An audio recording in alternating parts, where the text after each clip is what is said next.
Grand Krust, the wild taste.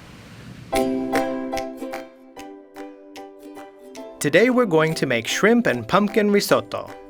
To make this recipe for 4 people, you'll need 1 box of vannamei shrimp, 800 grams Grand Krust, 300 grams of arborio rice, 200 grams of pumpkin, 200 milliliters of white wine, 1 liter of water, 1 clove of garlic, salt, olive oil, and parsley.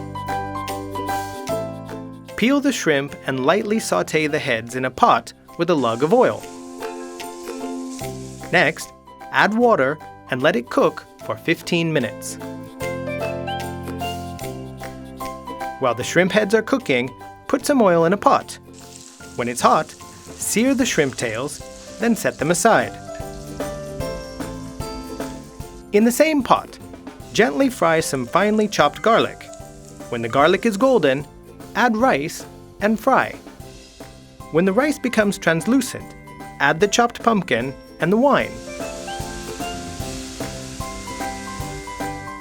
While the alcohol evaporates, strain the stock from the shrimp heads.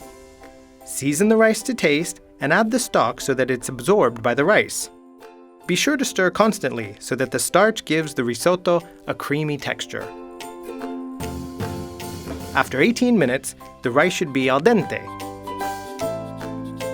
It's time to add the shrimp tails and chopped parsley. Stir and serve. Enjoy!